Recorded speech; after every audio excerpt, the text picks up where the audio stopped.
நீங்க video எடிட்டிங்க்கு CapCut use பண்ணாதீங்க. And நான் ஸ்டார்ட்டிங்லேயே சொல்லிடுறேன், நீங்க உங்க ஓன் வீடியோக்கு இல்ல உங்க ஹாபிக்காக வீடியோ எடிட்டிங் பண்றீங்கன்னா இந்த ரீல் உங்களுக்கு இல்ல. பட் வீடியோ எடிட்டிங்கை ப்ரொஃபஷனலா பண்றீங்கன்னா முடிஞ்ச அளவு CapCut யூஸ் பண்ணாதீங்க. எக்ஸாம்பிளுக்கு நம்ம கட்ஸ் காஃபி ஸ்டுடியோ ஷாம் ப்ரோவோட வீடியோ எடிட்டிங் கம்யூனிட்டியில் பார்த்தீங்கன்னா டெய்லி வீடியோ எடிட்டர்ஸோட ரெக்குயர்மெண்ட்ஸ் வரும். ஸோ அதில் முக்கியமாக இந்த 4 சாஃப்ட்வேர்ஸை மட்டும் தான் அவங்க மென்ஷன் பண்ணியிருப்பாங்க. After Effects, Premiere Pro, DaVinci Resolve and எப்பயாச்சும் ஃபைனல் கட் ப்ரோவும் பார்க்கலாம். இது வரைக்கும் அதில் நான் 1% தான் பார்த்துருக்கேன் CapCut வீடியோ எடிட்டர்ஸை ரெக்வயர் பண்ணுறது. நீங்கள் CapCut is a professional video editing software அப்படின்னு சர்ச் பண்ணாலே உங்களுக்கு ரிசல்ட் கிடைச்சிரும். ஸோ அதுக்காக நான் CapCut யூஸ் பண்ணாதீங்கன்னு சொல்ல வரல.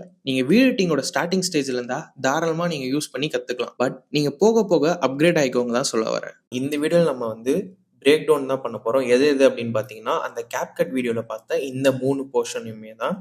ஸோ ஃபர்ஸ்ட் நம்ம CapCut போர்ஷன்லேருந்து ஆரம்பிக்கலாம். இந்த CapCut போர்ஷனில் பார்த்தீங்கன்னா இந்த மாதிரி இந்த CapCut ஐக்கான் பிரேக் ஆகிறத நீங்கள் பார்ப்பீங்க. ஸோ அது எப்படி பண்ணுறதுன்னு இப்போ பார்க்கலாம். ஸோ ஃபஸ்ட்டு ஒரு CapCut இமேஜ் டவுன்லோட் பண்ணி பேக்ரவுண்டில் ரிமூவ் பண்ணி வச்சுக்கோங்க. ஸோ வச்சதுக்கப்புறம் அதை ப்ரீகம்போஸ் பண்ணிக்கலாம். ஃபேட் ஆகிடும். ஸோ இப்போ நம்ம நமக்கு இன்னொரு ரிமைனிங் ஆஃபும் வேணும். ஸோ அதுக்கு நம்ம என்ன பண்ணுறோம்னா இதை டூப்ளிகேட் பண்ணிக்கலாம். ஸோ Ctrl+D கொடுத்தா டூப்ளிகேட் ஆகிடும். இல்லை மேக் யூஸ் பண்ணுறீங்கன்னா Command D கொடுத்துக்கோங்க. ஸோ நெக்ஸ்ட் இதில் பார்த்தீங்கன்னா மாஸ்க்கை சூஸ் பண்ணிவிட்டு இதில் இன்வெர்ட் சூஸ் பண்ணிக்கோங்க. சூஸ் பண்ணதுக்கப்புறம் பார்த்தீங்கன்னா உங்களுக்கு இந்த மாதிரி நடுவில் க்ராப் ஆகிடும். ஓகேவா? ஸோ இப்போது இது ரெண்டுத்தையுமே நம்ம பொசிஷனை செட் பண்ணிக்கலாம். பொசிஷன் செட் பண்ணதுக்கப்புறம் ஃபஸ்ட்டு ஃப்ரேமில் கீ ஃப்ரேம் செட் பண்ணிக்கோங்க. செட் பண்ணதுக்கப்புறம் கொஞ்சம் ஃப்ரேம்ஸ் தள்ளி போயிட்டு ஸோ இதை ஆக்சுவலாக நீங்கள் இப்படி ட்ராக் பண்ணலாம். இப்படி ட்ராக் பண்ணதுக்கப்புறம் என்ன ஆகும்னா உங்களுக்கு இந்த மாதிரி ஒரு பிரேக் ஆகிறது பார்க்கலாம். ஸோ இதை ஸ்மூத்தாக எப்படி பண்ணுறதுன்னு பார்த்தீங்கன்னா இந்த கீ ஃப்ரேம்ஸ் செலக்ட் பண்ணிவிட்டு கீ ஃப்ரேம் அசஸில் போயிட்டு ஈஸை சூஸ் பண்ணிக்கோங்க.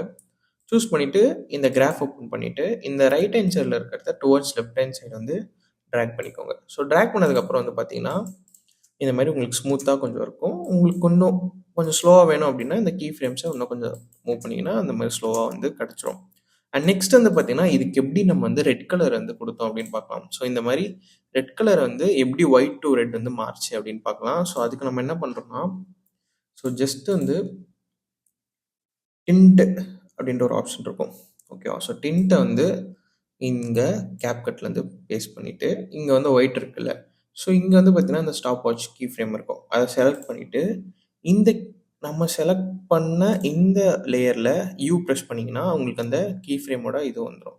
ஸோ இந்த ஷிஃப்ட்டை ஹோல்ட் பண்ணி இந்த கடைசி கீ ஃப்ரேமுக்கு இந்த கலர் இருக்குல்ல இதை ரெட்டுக்கு மாற்றிக்கோங்க. ஸோ மாற்றிட்டிங்கன்னா இதே டென்ட்டை அப்படியே Ctrl+C இல்லை Command+C கொடுத்து இங்கே பேஸ்ட் பண்ணிக்கோங்க. கீழேயும் பேஸ்ட் பண்ணிட்டீங்க அப்படின்னா உங்களுக்கு ஸோ இந்த மாதிரி ஒரு எஃபெக்ட் கிடச்சிரும்.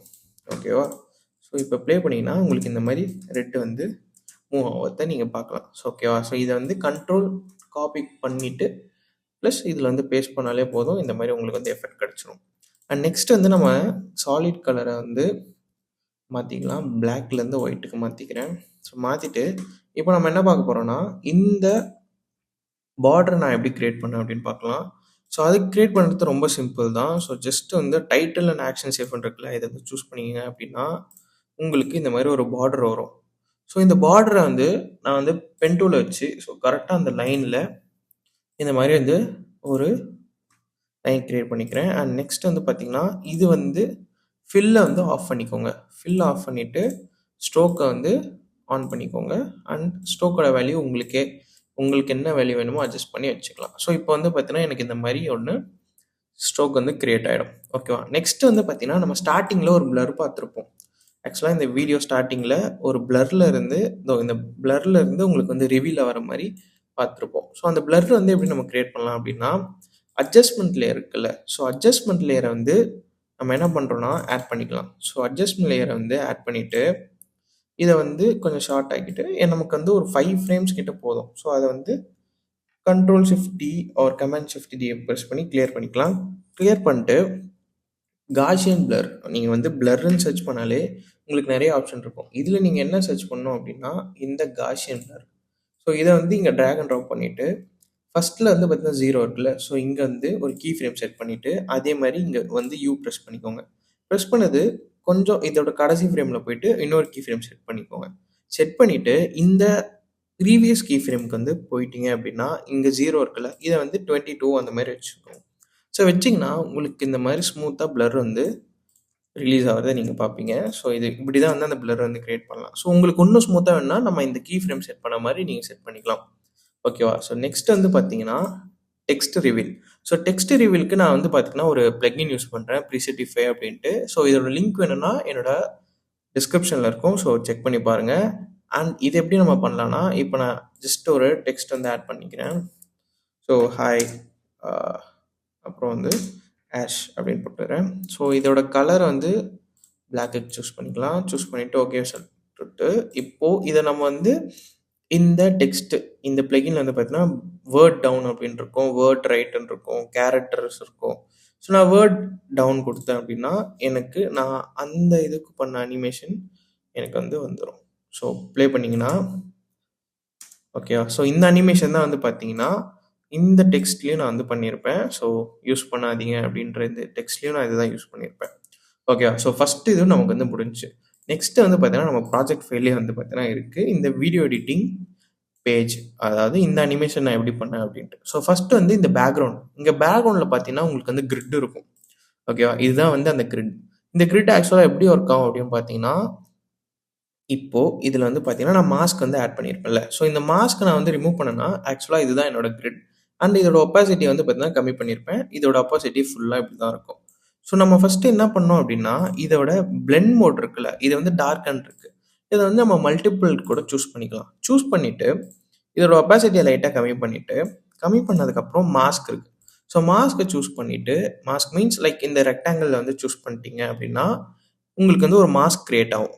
அந்த மாஸ்கில் இந்த ரெக்டாங்கிள் ஷேப் க்ரியேட் பண்ணிவிட்டு இதிலே வந்து பார்த்தீங்கன்னா உங்களுக்கு ஃபெதர் ஆப்ஷன் இருக்கும். ஸோ ஃபெதர் நீங்கள் அட்ஜஸ்ட் பண்ணிங்கன்னா உங்களுக்கு நல்ல ஒரு மேட்ச் லைக் ஹார்ட் கட்டாக இல்லாமல் ஓரளவுக்கு நல்ல ஃபெதரியான கட்டாக இருக்கும். ஸோ இதை வந்து இப்போ எடுத்திங்கன்னா உங்களுக்கு வந்து ஓரளவுக்கு நல்ல பேக்ரவுண்ட் கிடச்சிரும். ஸோ அதுக்கப்புறம் என்ன பண்ணணும்னா இந்த அனிமேஷன் பாருங்கள். ஸோ இந்த அனிமேஷனில் வந்து பார்த்தீங்கன்னா இந்த கேரக்டர் இருக்குல்ல, அதாவது இந்த கம்ப்யூட்டர் பார்க்குற கேரக்டர். ஸோ இது வந்து பார்த்தீங்கன்னா ஒரு ஆக்சுவலாக ஒரு வீடியோ தான். ஓகேவா? இந்த வீடியோ வந்து எப்படி நான் வந்து பண்ணேன்னா என்கிட்ட ஒரு அசெட் இருக்குது. அந்த அசெட்லாம் வந்து நான் ஸ்டார்டிங்கே உங்களுக்கு தந்திருக்கேன். ஸோ உங்களுக்கு வேணும் அப்படின்னா கமெண்ட் பண்ணுங்கள், நான் உங்களுக்கு வந்து டிஸ்கிரிப்ஷனில் ஆட் பண்ணுறேன். அண்ட் நெக்ஸ்ட் வந்து பார்த்தீங்கன்னா இதோட கலர், அதாவது இதோட கலர் என்கிட்ட எப்படி இருந்துச்சுன்னா என்கிட்ட இந்த மாதிரி ப்ளூ கலரில் இருந்துச்சு. நான் வந்து பார்த்தீங்கன்னா ஃபில் வந்து ஆட் பண்ணிட்டேன். ஃபில் ஆட் பண்ணி அதோட கலர் வந்து நம்ம தீமுக்கு ஏற்ற மாதிரி மாற்றிட்டு அண்ட் ட்ராப் ஷேடோவை வந்து ஆட் பண்ணிட்டேன். ஓகேவா? ஸோ நெக்ஸ்ட் அது கீழே வந்து பார்த்தீங்கன்னா time line. So time line வந்து பார்த்தீங்கன்னா எப்படி இருக்கும்னா இந்த மாதிரி தான் இருக்கும். அண்ட் இதோட ஒரிஜினல் வெர்ஷன் எப்படி இருந்துச்சு அப்படின்னா இந்த மாதிரி தான் இருந்துச்சு. ஸோ இதுதான் அதோட ஒரிஜினல் வெர்ஷன். ஸோ இந்த டைம் லைனை தான் நான் என்ன பண்ணியிருக்கேன்னா கலர் ரேஞ்ச் அப்படின்னு ஒரு பிளகின் யூஸ் பண்ணி நான் வந்து இந்த டூலை யூஸ் பண்ணி பேக்ரவுண்டில் இருக்க ஒயிட்டை ரிமூவ் பண்ணிட்டேன். ஒயிட்டை ரிமூவ் பண்ணதுக்கப்புறம் வந்து ட்ரை டோன் வச்சு நம்ம தீமுக்கு ஏற்ற மாதிரி வந்து செட் பண்ணிட்டேன்.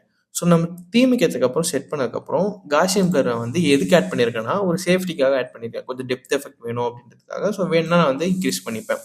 அண்ட் நெக்ஸ்ட் வந்து பார்த்தீங்கன்னா லுமெட்ரிக் கலர்ஸ். ஸோ லுமெட்ரிக் கலர்ஸ் வந்து எதுக்குன்னா அதோட கான்ட்ராஸ்ட், ஸோ பேசிக் கலர் கரெக்ஷன்லாம் வந்து இதில் வந்து நம்ம சேஞ்ச் பண்ணிக்கலாம். அப்போ தான் வந்து கொஞ்சம் தீமுக்கு வந்து மேட்ச் ஆகிற மாதிரி இருக்கும். ஓகேவா? ஸோ நெக்ஸ்ட் வந்து பார்த்தீங்கன்னா இந்த அவுட்டரில் இருக்க உங்களுக்கு ஒரு பிளர் தெரியும். ஆக்சுவலாக இங்கே வந்து பார்த்தீங்கன்னா இந்த அவுட்டர் லேயருக்கு நான் வந்து ஒரு பிளர் ஆட் பண்ணியிருப்பேன்.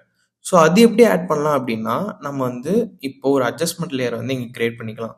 ஸோ கிரியேட் பண்ணதுக்கப்புறம் இப்போ வந்து நான் ஒரு அட்ஜஸ்ட்மெண்ட் லேயர் வந்து கிரியேட் பண்ணிக்கிறேன். கிரியேட் பண்ணிட்டு இதை வந்து டாப்புக்கு கொண்டு போய்க்கிறேன். ஸோ டாப்புக்கு கொண்டு போயிட்டதுக்கப்புறம் இதே காஷியன் பிளரை வந்து நான் இங்கே வந்து ஆட் பண்ணிக்கிறேன். ஆட் பண்ணிவிட்டு அதோட வேல்யூ வந்து நான் அதிகமாக வச்சுக்கிறேன். ஸோ இந்த மாதிரி ஒரு பிளர் வந்து உங்களுக்கு கிடச்சிருச்சு. ஸோ நெக்ஸ்ட் என்ன பண்ணணும்னா இந்த ஷேப் லேயரை சூஸ் பண்ணிவிட்டு எலிப்ஸ் டூல் இருக்குல்ல, ஸோ அதை சூஸ் பண்ணிக்கோங்க. சூஸ் பண்ணிட்டீங்க அப்படின்னா உங்களுக்கு இந்த மாதிரி ஒரு ஓவர் ஷேப்பில் ஒரு மாஸ்க் கிரியேட் ஆகும். அண்ட் அதுக்குள்ளே பிளர் இருக்க மாதிரி இருக்கும். ஸோ நெக்ஸ்ட் அதை நம்ம வந்து சென்டராக வச்சுக்கலாம். ஸோ சென்டராக இந்த மாதிரி வச்சுட்டதுக்கப்புறம் நம்ம இதில் என்ன பண்ணுறோம்னா அதே இன்வெர்ட் ஆப்ஷன் கொடுத்தோன்னா ஸோ உள்ளே இருக்க இது வந்து அன்பிளர் ஆகிடும். வெளியே அந்த மாஸ்க்கு வெளியே இருக்க இதுவெல்லாம் பிளர் ஆகிடும். ஓகே? ஸோ இப்படி தான் வந்து அவுட்டரில் இருக்க இந்த பிளர் வந்து நம்மளால் கிரியேட் பண்ண முடியும். அண்ட் சேம் வந்து பார்த்தீங்கன்னா இதில் இருக்க ஃபெதரையும் நம்ம வந்து அட்ஜஸ்ட் பண்ணோம் அப்படின்னா உங்களுக்கு வந்து நல்ல ஹார்ட் பிளராக இல்லாமல் கொஞ்சம் ஸ்மூத்தாக இருக்கும் அந்த பிளர். ஓகேவா? ஸோ இதுதான் வந்து மோஸ்ட்டாக நம்ம பார்க்குற எடிட்டிங்கில் வந்து பண்ணிட்டுருக்காங்க. அண்ட் வந்து பின்னாடி போகிற இந்த லைன், அதாவது இந்த லைன் எப்படி கிரியேட் பண்ணலான்னா ஸோ ஜஸ்ட் ஒரு பென் டூல் வச்சுக்கோங்க. பென் டூல் வச்சுட்டு ஸோ இங்கே ஒரு பாயிண்ட் அண்ட் இங்கே ஒரு பாயிண்ட், ஸோ இந்த மாதிரி ஒரு கர்வ் செட் பண்ணிக்கோங்க. செட் பண்ணிவிட்டு ஒரு ஸ்ட்ரோக்கோட வேல்யூ வந்து இன்க்ரீஸ் பண்ணிக்கோங்க. இன்க்ரீஸ் பண்ணிவிட்டு அண்ட் அதில் வந்து பார்த்தீங்கன்னா ஆட் வந்து கொடுத்தீங்கன்னா ட்ரிம் பார்ட்ஸ்னு ஒரு ஆப்ஷன் இருக்கும். இதை வந்து ட்ரிம் பார்ட்ஸில் போயிட்டீங்கன்னா எண்டு இருக்குல்ல, ஸோ எண்டு 100 இருக்கும். எண்டு வந்து நீங்கள் 0 பண்ணீங்கன்னா உங்களுக்கு வந்து ரிவர்ஸில் போகும். ஸோ எண்டில் வந்து ஸ்டார்டிங்கில் ஒரு கீ ஃப்ரேம் வச்சுட்டு அண்ட் ஒரு 5 ஃப்ரேம்ஸ் ஒரு 10 ஃப்ரேம்ஸ் தள்ளிட்டு நான் வந்து 100ல் வச்சுக்கிறேன். ஸோ 100ல் வச்சுட்டு இந்த கீ ஃப்ரேம்ஸை நம்ம என்ன பண்ணுறோம்னா ஸ்மூத் பண்ணணும். அதுக்கு நம்ம என்ன பண்ணோம்னா கீ ஃப்ரேம் அசிஸ்டில் போயிட்டு ஈஸி சூஸ் பண்ணிவிட்டு அண்ட் அந்த கிராஃபோட இது வந்து towards left to right or right to left உங்களுக்கு எந்த மாதிரி அனிமேஷன் வேணுமோ அந்த மாதிரி செட் பண்ணிவிட்டு ப்ளே பண்ணோன்னா நமக்கு இந்த மாதிரி ஒரு அனிமேஷன் கிடச்சிரும். ஸோ இதுதான் நான் வந்து அங்கே யூஸ் பண்ணியிருக்கேன். ஒப்பாசிட்டியை வந்து கம்மி பண்ணியிருப்பேன். ஓகேவா? ஸோ இதுதான் வந்து இந்த பேஜில் இருக்க அசட்ஸ் அண்ட் இதெல்லாம் எப்படி பண்ணணும்னு பார்த்தாச்சு. அண்ட் நெக்ஸ்ட் வந்து பார்த்தீங்கன்னா கட்ஸ் காஃபி ஸ்டுடியோ ப்ரோ வர அந்த பேஜ் வந்து பார்த்தீங்கன்னா நான் எப்படி ரெடி பண்ணேன்னு பார்க்கலாம். ஸோ ஃபஸ்ட்டு வந்து பார்த்தீங்கன்னா இந்த இமேஜ் அவரோட இமேஜ் வந்து மேலே க்ரோ ஆகிறத பார்க்கலாம். ஸோ ஆக்சுவலாக கீழே இருக்க இது வந்து நான் எப்படி கட் பண்ணேன் அப்படின்னா ரொம்ப சிம்பிள் தான்.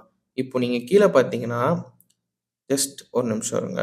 அண்ட் இப்போ வந்து இந்த பிஜி பாக்ஸ் இருக்குல்ல, இது வந்து அவருக்கு பேக்ரவுண்டில் இருக்க பாக்ஸ். அண்ட் இந்த ஹைட் பாக்ஸ்னு ஒரு ஆப்ஷன் நான் கிரியேட் பண்ணியிருக்கல, இது எங்கே இருக்குன்னா ஆக்சுவலாக இங்கே இருக்குது. ஸோ இப்போது இந்த ஹைட் பாக்ஸை நான் வந்து அன்னேபிள் பண்ணனா இங்கே அவருக்கு கீழே வந்து ஒரு பாக்ஸ் வந்து கிரியேட் ஆகிடும். அண்ட் இதை நான் ஹைட் பண்ணனா ஹைட் ஆகிடும், அவரோட ஃபோட்டோவும் சேர்த்து. ஸோ இதை நான் என்ன பண்ணியிருக்கேன்னா ஒரு மேட் பண்ணியிருக்கேன். எதோடனா அவரோட ஃபோட்டோவோட ஷாம்பரோட ஃபோட்டோவோட மேட் பண்ணியிருப்பேன். இங்கே வந்து பார்த்தீங்கன்னா இருக்கும் ஹைட் பாக்ஸோட மேட் பண்ணியிருப்பேன். இதை நான் நோ மேட் கொடுத்துட்டேன் அப்படின்னா இப்போ நான் வந்து அவரோட ஃபோட்டோ இப்படி தான் இருக்கும். அண்ட் இந்த பாக்ஸ் வந்து அவருக்கு மேலே இருக்குது. ஸோ அவருக்கு மேலே வச்சுருப்பேன். இப்போ நான் என்ன பண்ணுறேன்னா இந்த பாக்ஸ் அவரோட இமேஜ் வந்து எனக்கு இங்கெல்லாம் வந்து தெரிய வேணாம். எனக்கு வந்து மூவ் ஆகும்போது இந்த குறிப்பிட்ட பாக்ஸ்குள்ளே தான் எனக்கு அவரோட இமேஜ் வரணும் அப்படின்றதுக்காக கீழே ஒரு பாக்ஸ் கிரியேட் பண்ணிவிட்டு அண்ட் அவரை வந்து அவரோட இமேஜை அந்த ஹைட் பாக்ஸோட மேட் பண்ணிட்டேன். ஸோ அதனால் இந்த பாக்ஸில் இருக்க இடம் தெரியாமல் ரிமைனிங் இருக்க இடத்துலலாம் அந்த ஃபோட்டோ வந்து க்ரோ ஆகும். ஓகேவா? அண்ட் நெக்ஸ்ட் வந்து பார்த்தீங்கன்னா இந்த மேலே இருக்க இது எப்படி பண்ணோம் அப்படின்ட்டு உங்களுக்கு தெரியுமா? ஃபஸ்ட் நம்ம பார்த்த மாதிரி அந்த பென் டூல் வச்சு அந்த இது பண்ணிக்கலாம். ஸோ இந்த இது வந்து அந்த லைன் வந்து ட்ரா பண்ணிக்கலாம் ஃபஸ்ட்டு பார்த்த மாதிரி. அண்ட் நெக்ஸ்ட் வந்து பார்த்தீங்கன்னா இந்த கட்ஸ் காஃபி ஸ்டுடியோன்ற டெக்ஸ்ட்டை வந்து நம்ம டைப் பண்ணிவிட்டு இதை என்ன பண்ணுறோம்னா இந்த லைனோட இந்த பின்னாடி போகிற லைனோட மேட் பண்ணியிருக்கோம். ஸோ இப்போ நோ மேட் கொடுத்துட்டோன்னா எனக்கு வந்து அது வந்து ஸ்டேபிளாக இப்படியே தான் இருக்கும். ஸோ இப்போ நான் என்ன பண்ணியிருக்கேன்னா இந்த கட்ஸ் காஃபி ஸ்டுடியோ வந்து இந்த ஃபாண்ட்டை வந்து நான் அந்த டாப் லைனோட மேட் பண்ணியிருக்கேன். ஸோ மேட் பண்ணனால என்ன ஆச்சுன்னா எனக்கு அந்த லைன் ரிவீல் ஆகும்போது தான் இந்த வேர்டும் வந்து ரிவீல் ஆச்சு. ஓகேவா? ஸோ நெக்ஸ்ட் வந்து பார்த்தீங்கன்னா இதில் கீழே நம்ம வந்து ஜூம் பண்ணுறோம். ஸோ கீழே போகும்போது இந்த பிளர் எஃபெக்ட் நம்ம வந்து பார்த்தாச்சு எப்படி ஆட் பண்ணோன்ட்டு. அண்ட் இதை வந்து இந்த பவுன்ஸ் எஃபெக்ட் பார்க்கலாம். ஸோ இந்த பவுன்ஸ் எஃபெக்ட் நான் வந்து எப்படி கிரியேட் பண்ணேன்னா ஒரு பாக்ஸ் வந்து கிரியேட் பண்ணிக்கோங்க. அதுக்கு வந்து கிரேடியன்ட்லாம் ஆட் பண்ணிவிட்டு இந்த பவுன்ஸ் எஃபெக்ட்டுக்கு என்ன பண்ணோன்னா விண்டோவில் வந்து பார்த்தீங்கன்னா ஒரு அனிமேஷன் கம்போசர் 3 அப்படின்னு ஒரு பிளகின் இருக்கும். ஓகேவா? ஸோ அது வந்து நம்ம வந்து டவுன்லோட் பண்ணுற மாதிரி இருக்கும். அண்ட் இது வந்து ஃப்ரீ தான். நீங்கள் வந்து சர்ச் பண்ணாலே போதும் டவுன்லோட் பண்ணிக்கலாம். இதை வந்து டவுன்லோட் பண்ணதுக்கப்புறம் செலக்ட் பண்ணிங்கன்னா ஸ்டார்ட் டைப் ப்ரீசெட்ஸ்ன்னு இருக்குல்ல, ஸோ இதில் சூஸ் பண்ணிங்கன்னா இதுலேயே வந்து உங்களுக்கு எஃபெக்ட் இருக்கும். ஸோ இதுதான் வந்து பார்த்தீங்கன்னா அந்த பவுன்ஸ் எஃபெக்ட். இதை சூஸ் பண்ணிவிட்டு இன் கொடுத்தீங்கன்னா உங்களுக்கு என்ட்ரி ஆகும்போது அதோட எஃபெக்ட்ஸ் வந்து அப்ளை ஆகிடும். அவுட் கொடுத்தீங்கன்னா எக்ஸிட் ஆகும்போது அதோட எஃபெக்ட்ஸ்லாம் வந்து அப்ளை ஆகிடும். அண்ட் போத் கொடுத்தீங்கன்னா இன் அண்ட் அவுட் ரெண்டுமே வந்து அப்ளேட் ஆகிடும், ஓப்பன் ஆகும். ஸோ ஜஸ்ட் நீங்கள் இதை ட்ராக் பண்ணிங்கன்னா உங்களுக்கு இந்த மாதிரி மூவ்மெண்ட் வரும். இப்போ நான் என்ன பண்ணுறேன்னா எனக்கு இந்த இடத்துல ஜூமின், ஸோ இந்த மாதிரி ஒரு ஜூமின் வந்து நான் செட் பண்ணிக்கிறேன். செட் பண்ணிட்டேன். ஓகேவா? ஸோ பேசிக்காக நான் சொல்கிறேன். ஸோ செட் பண்ணிட்டேன். எனக்கு இந்த மாதிரி ஜூமின் வேணும் அப்படின்ட்டு நான் என்ன பண்ணுறேன்னா இந்த கேமராவோட லேயரையும் இந்த நல்லோட லேயரை செலக்ட் பண்ணிட்டு இங்கே எடுத்துடுறேன். ஸோ இந்த மாதிரி ஜூம் அவுட்டில் இருக்க இந்த இடம் அந்த கேமரா ஓப்பன் ஆனதுக்கப்புறம் ஜூமின் ஆகிடும். ஸோ இப்போ இதை வந்து ஸ்மூத்தாக பண்ணுறதுக்கு நம்ம வந்து பொசிஷனில் கீ ஃப்ரேம் சேர்க்கணும். ஸோ கீ ஃப்ரேம் வச்சோம் அப்படின்னா நமக்கு வந்து ஸ்மூத்தான ஒரு அனிமேஷன் வந்து வந்துடும். ஓகேவா? ஸோ இப்போ ஜூமின் ஆகுது அண்ட் ஜூம் அவுட் ஆகுது. ஓகேவா? ஸோ இப்போ நம்ம ஒரு 10 ஃப்ரேம்ஸ் ஒரு 15 ஃப்ரேம்ஸ் கிட்ட நான் வச்சுக்கிறேன். ஸோ இப்போ இப்படி ப்ளே ஆகிட்டு கடைசியில் ஜூம் ஆகுது எப்போது இந்த கேமரா வந்து வரும்போது. அண்ட் இதை வந்து உங்களுக்கு ஸ்மூத்தாக ஒரு மூவ்மெண்ட்லேயே எப்பயுமே வச்சுக்கோங்க. அதுக்கு வந்து நீங்கள் பொசிஷனில் கீ ஃப்ரேம்ஸ் வச்சு ஒரு மூவ்மெண்ட்லேயே வந்து நீங்கள் வந்து சூஸ் பண்ணிக்கலாம். ஸோ இப்போ நான் வந்து இப்படி வச்சுட்டு இங்கே ஒரு கீ ஃப்ரேம்ல வச்சிடுறேன். ஓகே? ஸோ இப்படி இந்த ப்ளே பண்ணிங்கன்னா உங்களுக்கு இந்த மாதிரி ஒரு மூவ்மெண்ட்லேயே இருக்க மாதிரி இருக்கும். அண்ட் இதை நீங்கள் ஸ்மூத் ஆக்கணும்னா கீ ஃப்ரேம் அசிஸ்டில் போயிட்டு ஈஸிஸில் போயிட்டு ஸோ இந்த மாதிரி தான் உங்களால் ஸ்மூத் ஆக்க முடியும். ஜஸ்ட் இந்த மாதிரி ஸ்மூத் ஆக்கிட்டிங்கன்னா உங்களுக்கு ஓரளவுக்கு நல்ல அனிமேஷன் கிடச்சிடும். ஸோ இதை வந்து கீ ஃப்ரேம்ஸ்னு ஒரு தனியாக ஒரு கான்செப்ட் வச்சா தான் அது வந்து புரியும். அண்ட் நான் வந்து பார்த்தீங்கன்னா பிரேக் டவுன் தான் பண்ணுறேன், இப்படிலாம் நான் இதெல்லாம் பண்ணேன் அப்படின்ட்டு. அண்ட் உங்களுக்கு ஓரளவுக்கு ஆஃப்டர் எஃபெக்ட்ஸ் தெரியும்னா நான் சொல்கிறது உங்களுக்கு ஈஸியாக புரிஞ்சிடும். அப்படி உங்களுக்கு சுத்தமாகவே புரியல, இல்லை ஏதாச்சும் டவுட் இருந்துச்சு அப்படின்னா மறக்காமல் கமெண்ட் பண்ணுங்கள், நான் வந்து அதுக்கு ரிப்ளை பண்ணுறேன். அண்ட் இன்னும் கொஞ்சம் டீட்டெயிலாக உங்களுக்கு பொறுமையாக சொல்லி தரணுனாலும் சொல்லுங்கள். நெக்ஸ்ட் வீடியோவில் நான் டீட்டெயிலாக பொறுமையாக சொல்கிறேன். அண்ட் நம்ம சேனலுக்கு ஒன்றும் சப்ஸ்கிரைப் பண்ணணும்னா மறக்காமல் சப்ஸ்கிரைப் பண்ணிக்கோங்க. நெக்ஸ்ட் இந்த மாதிரி break down videos and motion graphics சைடில் வீடியோஸ் போடலான்ட்டு இருக்கோம். And that's it. பை.